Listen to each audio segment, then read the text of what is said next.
覚悟ない。肉体をおとりに核から再生なんて戦い方しやがる。こっちの身が持たねえ。嘘だろ。最高度のシェルターが。理論上フォルティジュード 10.0 まで耐えうる。On continue l'aventure avec Kaiju no 8, sans pause cette fois-ci, un tout nouveau chapitre marquant le début des hostilités. Kaiju no 8 contre Mereki. Kafka atteint un niveau encore jamais vu, soulevant une multitude de mystères et de questions, avec ce 121e épisode. Ohio tout le monde, j'espère que vous allez bien et que vous n'êtes pas déçus des récents événements. Il faut continuer à parler de cette œuvre pour la faire connaître. Bien que l'anime ait su marquer quelques personnes, les événements à venir ont un potentiel bien plus grand pour fidéliser les spectateurs. Je ne vous cache pas que je suis assez surpris du nombre de personnes partageant leur passion, par exemple sur X, ce n'est rien encore. On est bien trop peu à savourer ce manga. En parallèle, ça me rappelle un petit peu l'époque de l'attaque des Titans en 2017, juste après la saison 2 en animé, où nous étions une minorité à lire le manga. Sur YouTube, n'en parlons même pas. Je suis très heureux d'avoir contribué à cette expansion en faisant mes reviews et théories dans mon coin. Je vous invite à vous abonner pour ne rien manquer et à partager pour faire grandir cette communauté. Merci pour votre soutien. Vous pouvez également rejoindre mon Discord, le lien est dans le premier commentaire. On attaque la revue du chapitre 121 de Kaiju no 8, la nouvelle transformation de Kafka et la chute de Mereki. Allez, c'est parti. ずっと待ってる。俺たち防衛隊員になる。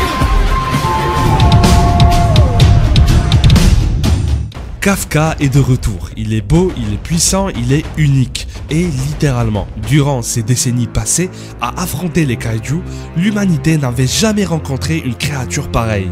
La puissance d'un kaiju est estimée grâce à une technologie avancée. Sur une échelle de 0 à 10, plus la valeur de fortitude est proche du maximum, plus le monstre est coriace. Pour la toute première fois de l'histoire, un scientifique hurle, terrifié en annonçant que le signal détecté ne fait référence ni à un humain, ni à un kaiju, en plus d'un chara-design absolument singulier. Et j'aime beaucoup ce contraste. Kafka vient définitivement de perdre son humanité, fusionnant avec le 8e pour devenir une toute nouvelle entité. Un être inédit, une nouvelle espèce peut-être. Ce que l'on sait avec certitude, c'est que la fortitude de ce nouveau kaiju dépasse simplement et théoriquement la valeur de 10. Au début, le kaiju 9 était la seule menace visiblement dangereuse. Puis vint Mereki.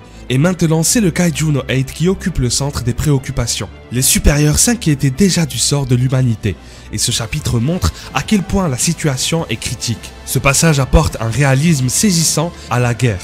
Même si Kafka a prouvé sa loyauté envers les humains, la méfiance reste latente. L'hypothèse que Kafka puisse être une menace refait surface, mais elle est balayée avant même de pouvoir s'installer. Kafka Ibino prend la parole et, d'une manière totalement indirecte, rassure ses camarades. Rien n'a changé, en réalité, l'objectif reste le même. Et ils se battent aux côtés du même homme, toujours aussi déterminé. Ce passage rappelle fortement son combat contre l'ancien commandant Isao Shinomiya, lorsqu'il avait perdu le contrôle et failli le tuer. Le Kaiju 8 avait raison, pour devenir plus fort et évoluer, il devait communiquer, il devait fusionner.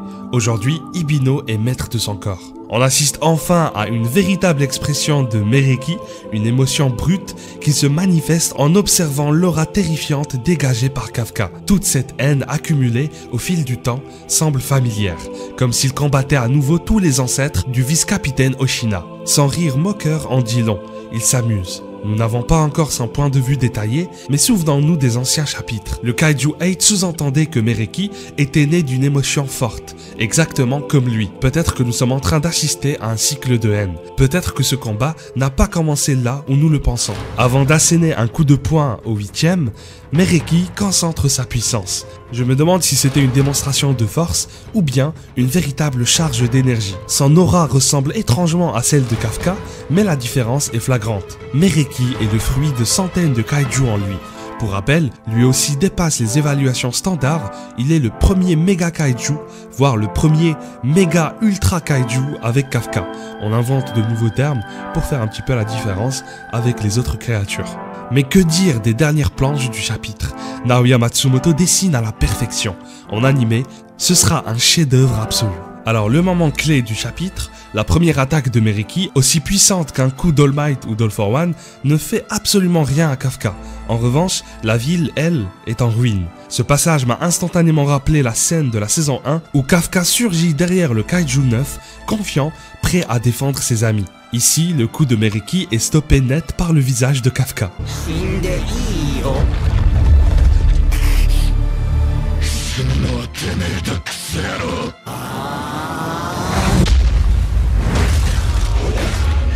Alors que Meriki prépare un deuxième assaut, Kafka lui pointe simplement du doigt un autre endroit, lui proposant d'aller se battre ailleurs pour ne pas faire de victimes. Mais il n'y rend ni à pied ni en bus. Meriki est catapulté sans aucun respect par un coup de poing magistral.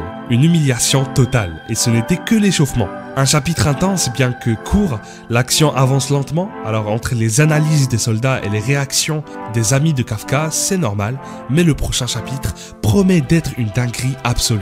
J'ai tellement hâte. J'avais évoqué la possible fin du manga, mais nous manquant encore de nombreuses réponses, j'espère que nous aurons bientôt une véritable origine des kaiju, parce que, bon, soyons honnêtes, je refuse de croire que Meriki et le Kaiju 9 fabriquaient des monstres entre deux plaques tectoniques. Je voudrais plus de détails. On va bientôt découvrir les origines de Meriki, possiblement à la fin du combat ou même en plein milieu.